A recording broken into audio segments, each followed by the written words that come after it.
Welcome to Hear Me When I Say. I'm your boo, Lady T. And if this is your first time watching, welcome. I am a first responder and a 911 telecommunicator.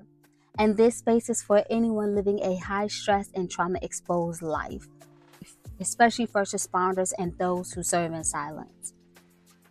This community was built for mental health and self care healing, where silence is broken, stories are shared, and no one has to carry it all alone. You're not weak, you're human. You are seen, you are heard, and you are valued. Why? Because I am you. Hear me when I say, you are not alone. Please do me a favor, like and subscribe, and share this with anyone that you know could use this message on today.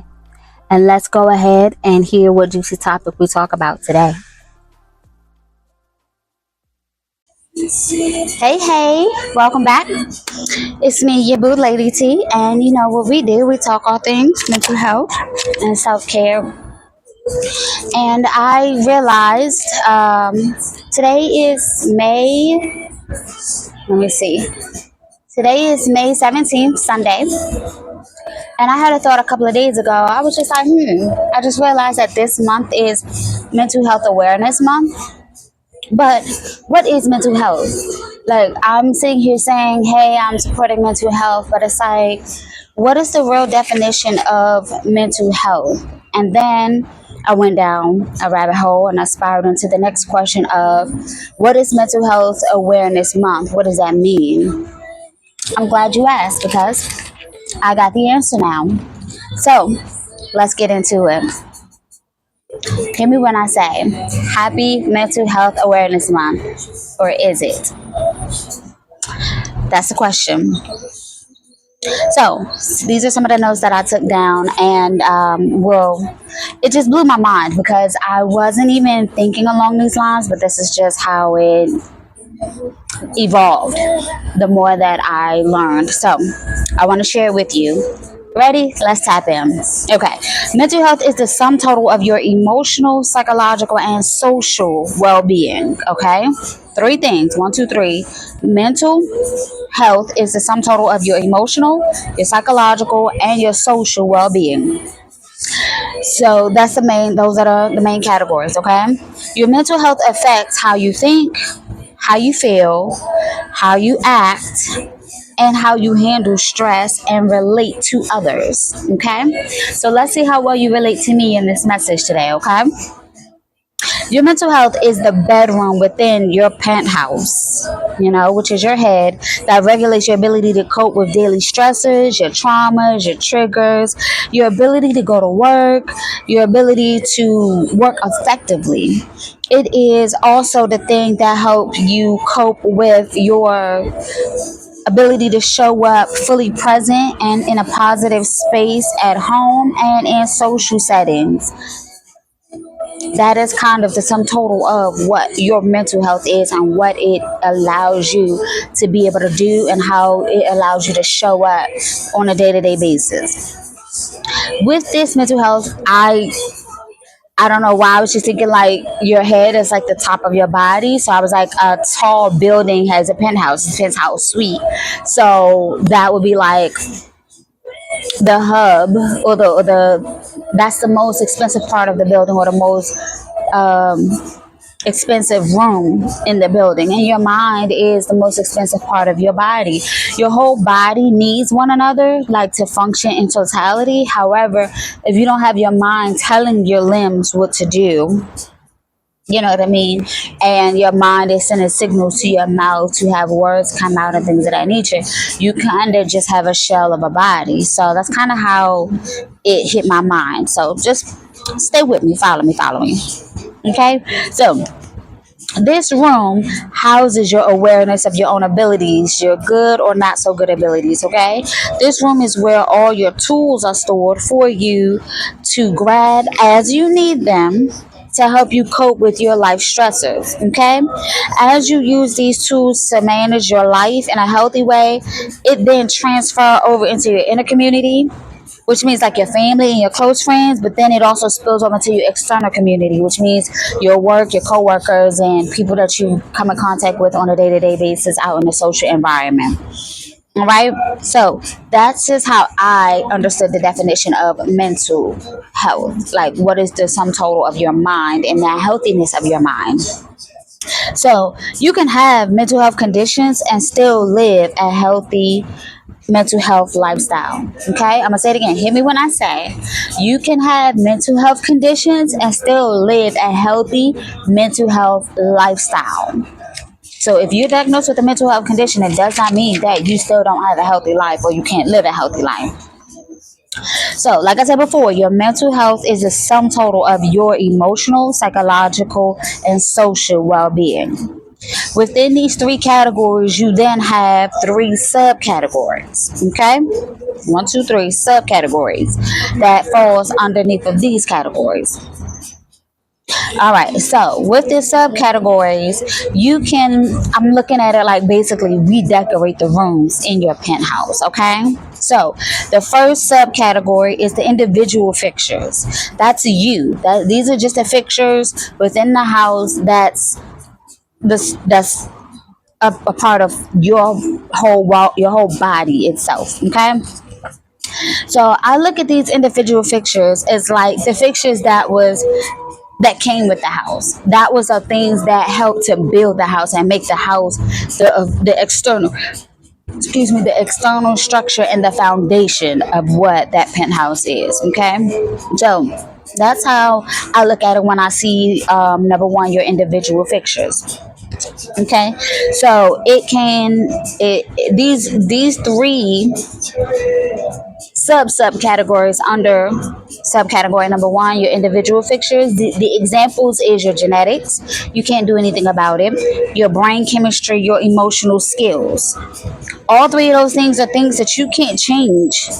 Your genetics you can't change. Your core characteristics that you were birthed with, you can't change those. So those are your individual fixtures, and I look at those things as like the foundation of the penthouse and what helps to hold it upright and keep it structurally sound.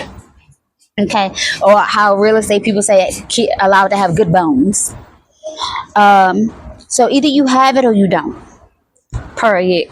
Point blank. If you have the genetics and the characteristic traits or you don't. Number two, social environmental fixtures. Social slash environmental fixtures. That's the subcategory number two. What that means, what are the examples of some of your social environmental fixtures? It is your upbringing environment, your childhood neighborhood, it's your adult environment, it's poverty, violence, your social environmental connections around you. And some of these things were placed in your house before you fully moved in. Okay, so I look at it like you have a penthouse, okay, and you got the beams that go on the wall, you got the pipes, the plumbing, and all of those things that you need in order for the house to be to pass inspection and to be functionally livable. And those are the things you can't take out of the house. Otherwise, the house would not pass inspection. It wouldn't be functionally livable. Those are individual fixtures that we were talking about. Okay, but number two, when I'm talking about your social environmental fixtures, and I said that these are some of the things that was in the house before you moved in.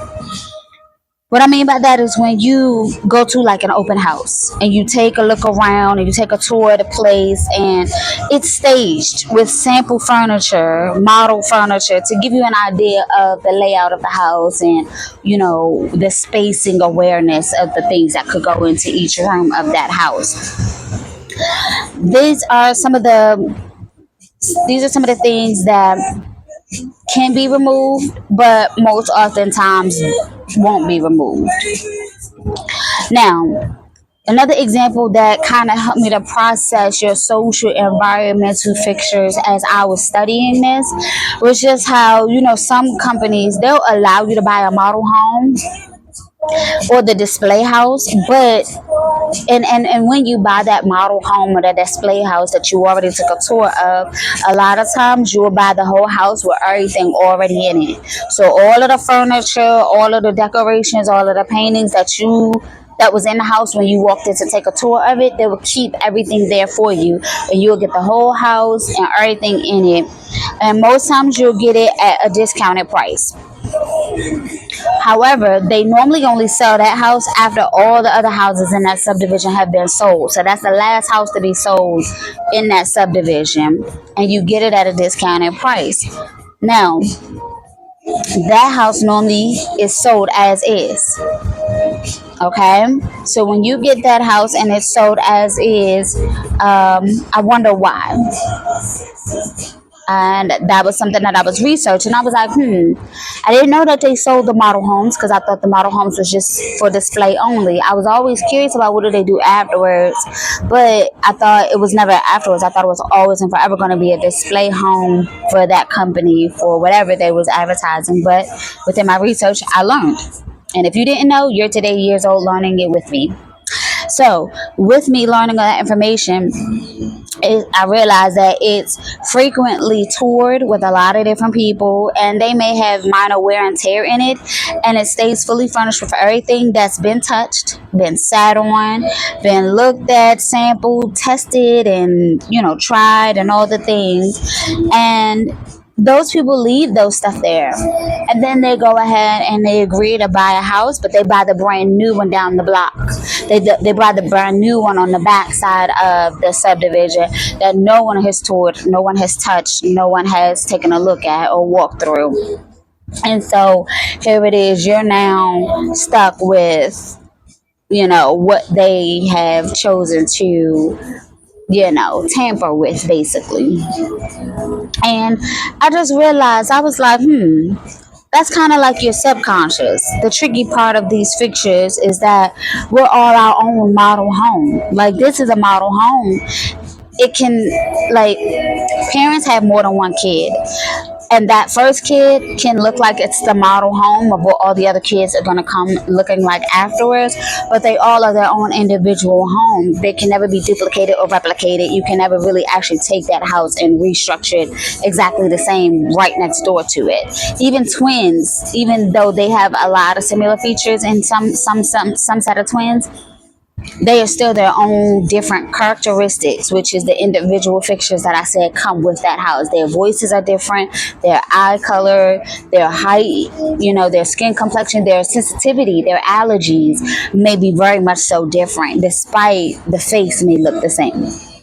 So those are some of the things that I think about when I'm researching as far as the different categories and subcategories of your mental health, and what contributes to the sum total of your mental health and the mental function that you personally house within your body. So, with that being said, I was looking at this, and it says, even though you may be in a subdivision with other similar model built homes, i.e., your siblings or your cousins, or if you're the only child, your cousins or your aunts and uncles or nieces or whatnot, you also are in a neighborhood, how can I say it?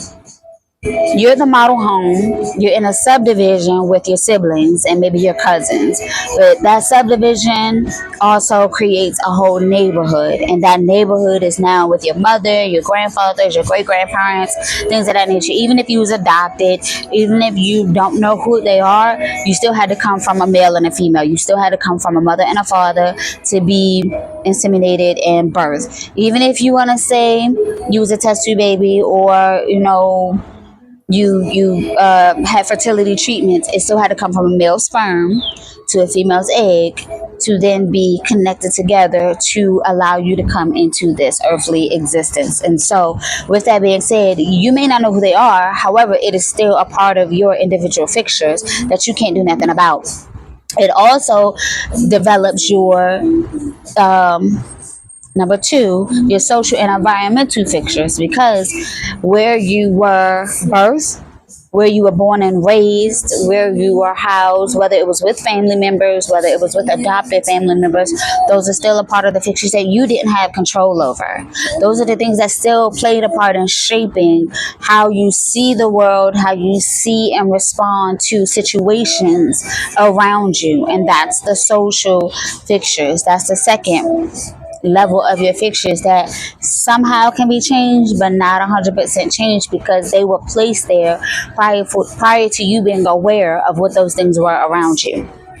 So with so next, although you couldn't control the demo furniture, the model furniture that was put in your house, that was placed in your penthouse, placed around you, you couldn't control the neighborhood you were raised up in. You couldn't control the level of poverty or middle class or upper class that you were raised in. You couldn't control necessarily your childhood experiences. You couldn't control the schools that your parents or your guardian registered you in. You can't control the classmates that you happen to be housed with. And if you was homeschooled, then you couldn't control that either, right? You may have contributed to the violence that was around you growing up, or you was just affected vicariously through watching and hearing all of the violence around you, depending on the neighborhood that you were raised and exposed to. But I just want you to be mindful that now you can control it. In your adult years, in your now awareness years, you can control the neighborhood you choose to live in. You can control the access you allow yourself to be exposed to, and the work environment and your house environment. You can set the tone to the best of your abilities. And I just want to give you that permission. I want to give you that awareness if you didn't already have it, okay? So be mindful that now you can control it, and once you take ownership of that house, once you buy that model home and you take ownership of that house, you can do something what they call remodel the house. Okay, so even though it came with those furniture and the paintings and the paint on the wall and those faucet knobs and toilet seat covers and carpet on the floor and things of that nature, it's a model home. If you want, you can still choose to remodel that model home. And I want to give you that permission that you can remodel your home. You can remodel your penthouse suite, okay? And that was something, that was a revelation that I got as I was researching and learning really what is the full definition of mental health and what is the definition of making your mind healthy. And then what is mental health but being aware of it, and why is it awareness for this month in particular. So we're going to get into it. We're still going to break into it, but I'm just showing you some of the questions as to the rabbit hole my mind went down. Now, subcategory number 3, life event fixtures. Life event fixtures, these are some examples that I'm going to give you for what life event fixtures mean. This entails trauma, abuse, chronic high stress situations, okay? What does chronic high stress situations mean? Because that's what I was asking. I was like, chronic high stress situations. That sounds like a lot of words to describe one thing. What does that mean? It is unrelenting. It is extreme, long exposure to stressors that cause your body to be put into continuous states of high alert, uneasiness, anxiety, paranoia. Like, okay, I think I can relax. Nope, the next one's about to come again. Okay, I think I feel kind of safe. But do I?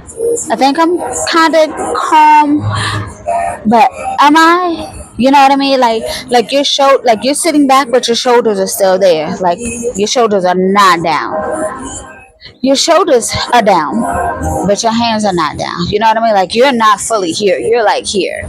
So you're like here, but you're like, that neck is looking real stiff, okay?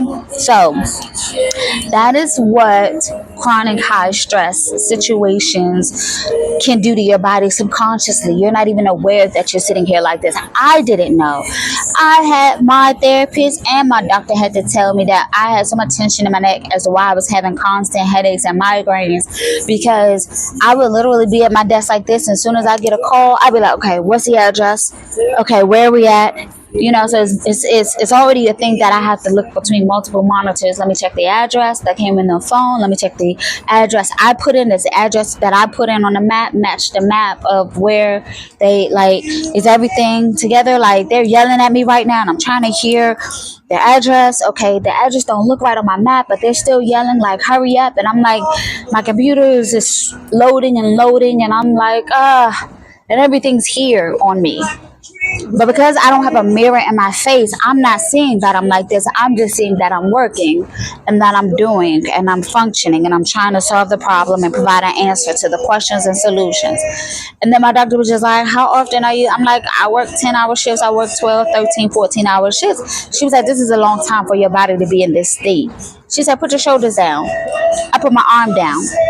She said, put your shoulders down. I said, my shoulders are down. She did like this. I was like, oh. I was like, that hurts. She was like, yeah.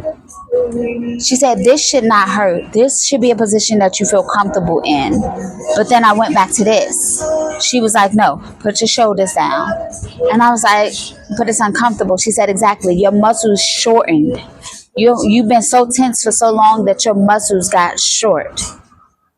And now your muscles don't know how to elongate out, and now to stretch them back out is going to hurt and it's going to cause a little bit more tension. But you need to be intentional every time you can. When you get ready to take a call, take the call like this.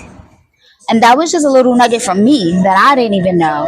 And then she gave me stretches I had to do to help further work those muscles. And I'm not all the way there yet. Even demonstrating right now, I feel it right behind me, like on the back side of me, but like in this area of my back. I feel it right now just doing the stretch. Oh, and I wrote on myself. Okay. I didn't even know the pen was out. Sorry, guys. Bloopers. But, yeah, I was feeling it, and I'm about to do it again. Jesus help me. So I was feeling it right there just now while demonstrating with you, which means I still have more work to do within my own self. And I'm not telling you nothing that I myself isn't going through. Is that the right word? I think that's the right word. That's something that I'm not going through right now. Okay, I'm telling you what I myself is actively living and have been working through, and it's going to continue to work through because it's a daily self-care routine, a daily self-care check-in with myself, daily self-care to take care of myself, because nobody else is going to do it for me. Nobody else can wear my shoulders. Nobody else can keep my shoulders down for me. Nobody's going to walk behind me all day long like this to make sure I have to be intentional about make sure that I be mindful of myself and keep my shoulders down. All right, that rant is over. But that was just a good example of just being mindful of the tension and the stress that you're always anticipating and you're always on standby, and how it starts in your mind, but it filters through and it shows up in your body. And that's one way that it showed up in my body. So if you can relate, drop a number 2 down in the comment below. Like, yep, I'm feeling you. I can relate. 2 all day, baby. So now, next to that, with the light event fixtures, I want to give you a couple more examples. I have a couple of loud cars coming by, but I hope my mic is picking up everything very well. So, some more relatable examples. I'm going to throw out about 6 of them. I got about 6 examples I'm going to throw out. Number 1, being a caregiver. If you are a caregiver of a special needs child, special needs children, if you are a caregiver of an elderly parent, because in my age group, our parents are getting older. Some of our parents are dying younger than expected, and so you're having to care for people with terminal illnesses and things of that nature. That is a high stress situation, and it's a chronic high stress situation, and chronic is something that happens for a long period of time. Okay. Number 2, yourself. You can be housing a chronic high stress situation when you're dealing with a chronic illness. I have a good college friend of mine who dealt with sickle cell. And that is a chronic situation that they are still working on cures and solutions for. However, frequent hospital visits, frequent blood transfusions, and things of that nature, being frequently having to make certain decisions to cause the sickle cell to not be triggered and reactive, depending on drastic temperature changes or certain diets or lack of sleep and things of that nature, can just be a thing, you know? So being intentional with people who have seizures, if you have a history of seizures and strobe lights and things of that nature can trigger it, that's a chronic situation, you know, that you have to be sensitive to not put yourself in certain environments, and you can't go certain places because it may trigger you. It's unfortunate, but it's real. And these are the decisions you make as a daily self-care to make sure that you are keeping yourself in the least triggerable situation. And I don't know if that's a word, but it's going to be a word today. You understand what I'm saying? Okay. So when you endure toxic, demanding work environments, that also is a chronic high stress situation. When you're dealing with a long term job insecurity, when you're dealing with a high combative workplace, those dynamics are not conducive to have a healthy mental state of mind. Number three, okay, financial strain. When you're experiencing chronic poverty, severe debt, the persistent threat of not being able to meet your basic living needs, all of those things classify as chronic high stress financial strain. It is what it is, okay? Number four, relationships, social trials and tribulations. If you have a friend who changed their mind and decided they don't want to be your friend anymore, you had a friend who got exposed to maybe some drugs and alcohol, and it's altered their cognitive awareness, and now they are not who they used to be to you, who they used to be around you. You now have to make a new decision on dealing or not dealing and allowing them to still come around or whatever, and that can wear on you. It's not a good place to be in, but it's real. And these are life situations that we all have to navigate. You live long enough, you're going to experience something probably from each category or majority of the categories at least once in your lifetime if you live long enough, okay? But that was number four, relationships, social trials and tribulations. Have been in an abusive relationship, been in a dysfunctional relationship, a dysfunctional family. I know all too well about that. And being in an unsupportive relationship or unsupportive partnership with your business partners, with your dance partners, if you're like in a dance group, if you're in a social club, motorcycle club, skate club, swim club, sports team, and they're not being supportive of you, all of those things can play a part as far as your relationship and social trials and tribulations, okay? So keep those things in your mind, all right? And I just want to know, out of the things, have I knocked on your door yet? Have I knocked on one of your bedroom doors? Have I knocked on your penthouse door yet?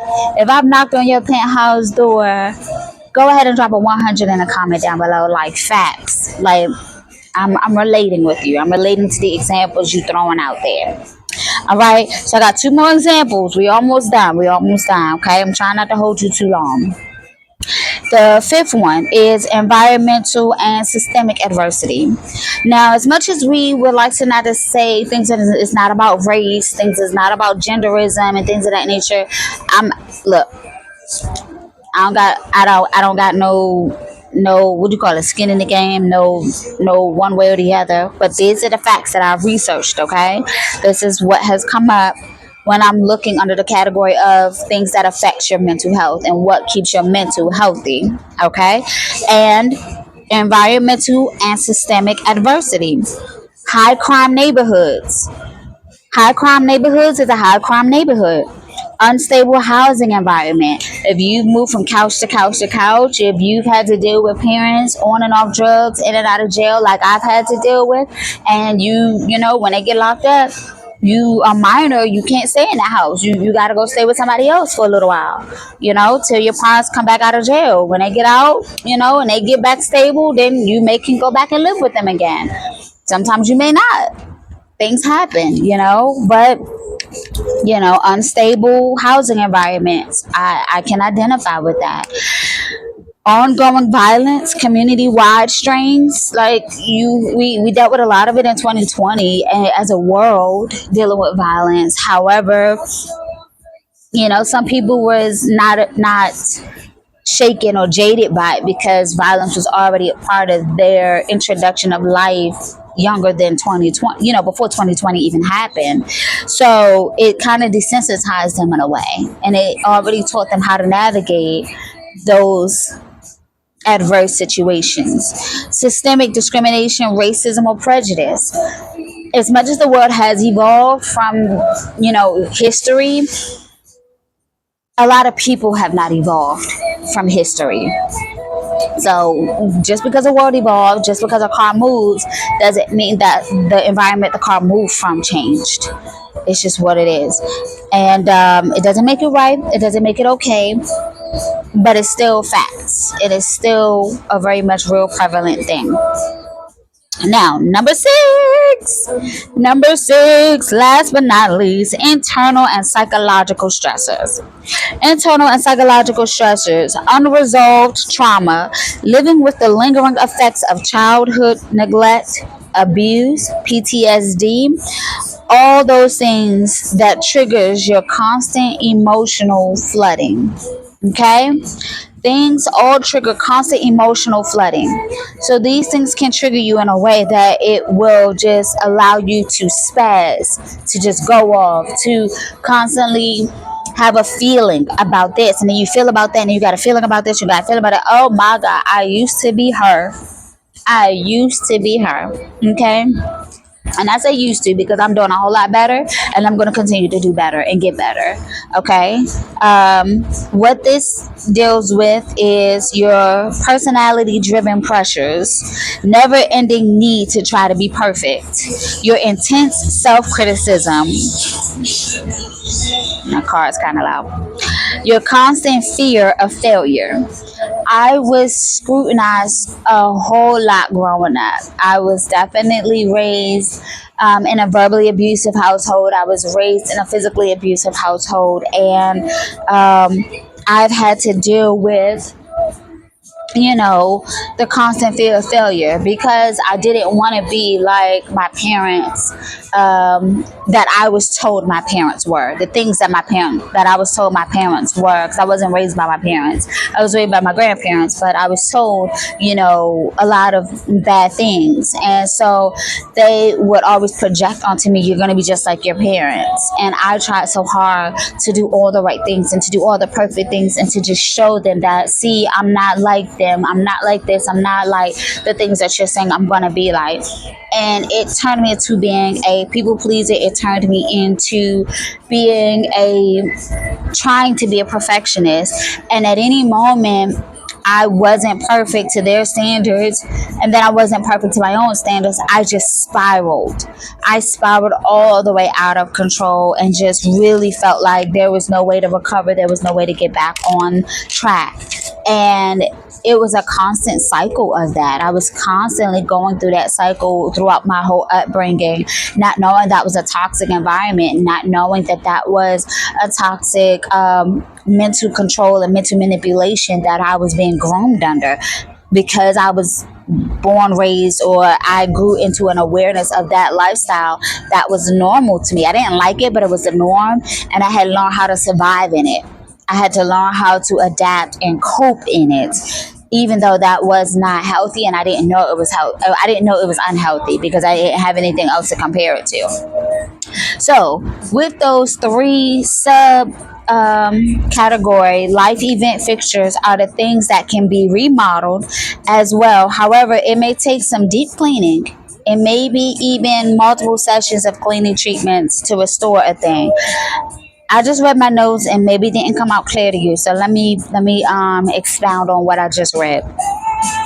Subcategory number 3, your life event fixtures. Like I said, the trauma that was around you, the violence in your neighborhood, and things of that nature. Those are the things that you can control. Those are the things that you can change. However, it may take like some deep cleaning. It may take you having to do the work again and again and again to get those toxic traits disconnected from you, to get those toxic traits unconditioned out of your mind. But it is possible that those things can change and can be removed from you, and you can have have a new perspective and a new outlook and a new response to the people and places and things around you. That's what I mean by that. FYI, the original owner of the original owner of the house at the time of the incident may always know the damage that took place to that house. However, um, yes, even though it may look brand new to the new owner or the visitor. So what I mean by that is, let's just say in your penthouse you had a water leak, a pipe burst, and the walls had the water markings, the water stains, the floors had the water stains. Okay, you may be able to pull that rug up and you may be able to dry all the water and things of that nature, but in certain areas there's going to always be a watermark. There's going to always be a stain there. Even if you're able to put a new coating of paint, you're able to take that cut that drywall out, put new drywall in, the original owner or the person that was there at the time of the incident is always going to know that that incident occurred in your life. They're always going to know that you had that trauma, that trigger, that damage. However, any new person that you meet moving forward after you have done the remodeling, done the healing, they won't even know. And that is perfectly fine, because as long as you've cleaned up the mess, as long as there's no lingering residue where mold can grow, where decay or breakdown or rotting can come in at, then you are still doing good. You are still doing the work, because as long as the new people who are meant to be in your life in the present season of your life don't know what you've been through, and they're not affected by those cracks in the wall and the mold or the water damage, it don't even matter. It don't even matter. So you as the owner may know that damage had been done in that penthouse. You as the owner may be aware that you've had to remodel that area and get new fixtures and rip the carpet up and put hardwood floors down. But it's brand new to the new person coming into your situation, coming into your life. And that is a good way to be. It is a healthy way to be. So you want to always keep it like that, if you can. And that is what mental health, healthy mindset, healthy mental health looks like when you remodel something. And even though the original owner or the person who was there at the time of the trauma knows it exists, the new people coming in don't see it. And the person who know it used to be there don't even still see. They be like, wow, I remember this place was flooded. It don't even look that way no more. I remember how it used to be, but today it don't look like that no more. That's when you know you have done the work. And that's when you know you are doing the work. And I want you to keep doing the work, okay? So, after remodeling, there will always be the need to have maintenance done, inspections, upkeeps. Everything is not just a one-time thing. Nothing lasts forever in this world. So even when you got a penthouse, you still want to change out the windows after so many years. The insulation of it may wear and tear on it. You get new doors, but you may want to re-put new locks. You may want to put new hinges on the door. Everything in a house, besides the official foundation of it, like your genetics and stuff like that, you may want to remodel. You may want to upgrade at some point. So those things may come. Sorry, we're closed now. Oh, you are? Yeah. Oh, really? At 7. I thought you closed at 10. Did you use to A close? long time ago, I think so, but that was before I worked here. Really? Okay, I will go ahead and pack it up and shut it down. No problem. Thank you for letting me know. All right. So I got to wrap it up. They are closed, and I didn't even know it. Ooh, sorry. Okay. So after, after you remodel and you need inspections, when you find yourself experiencing any of these things, the 3 subcategories, which is your individual fixtures, your social, environmental fixtures, and your life fixtures, please remember that self-care may not be enough, okay? Self-care may not be enough. You may need to partner with mental health professionals. You may need to partner with other support resources. NAMI is one of them that I happen to come across. NAMI, N-A-M-I, which stands for National Alliance of Mental Illness, is an organization. They may have a chapter in your area. You got to look it up. They got chapters all over the United States. And so I just want you to be mindful that you can tap into them and you can see what resources they have and get the support that you need to partner with or couple with your level of self-care that you're already doing for yourself. So not doing anything, nothing at all, not even the basic self-care routine, is damaging. And choosing to just coast through life and just allow whatever happens to happen and allow things to build up around you and inside of you is a major, major recipe for disaster. And I definitely don't want you to do that, okay? So, one way or another, I want you to be mindful of your self care, be mindful of where you are right now, do a self examination, and see which one of these situations and categories you identify with, and drop them in a comment down below. If you can identify with any of my life examples that I've given you, drop it in a comment down below and let me know I'm not alone. So I'm gonna have to give you a part two in a minute, but let me get out of these people places because they're closed. Love you. Thank you, Boo, for staying to the end. If today's conversation blessed you, go ahead and drop a number 2 down in the comment section below, and please share your takeaway. Don't forget to like and subscribe and share this with anyone you know that could use this message on today. Revelations 12:11 reminds us that we overcome by the blood of the Lamb and by the power of our testimony. So hear me when I say, what you survived is not meant to stay silent. Your testimony matters. Your voice matters. Healing out loud makes room for others to heal, because being heard can save a life.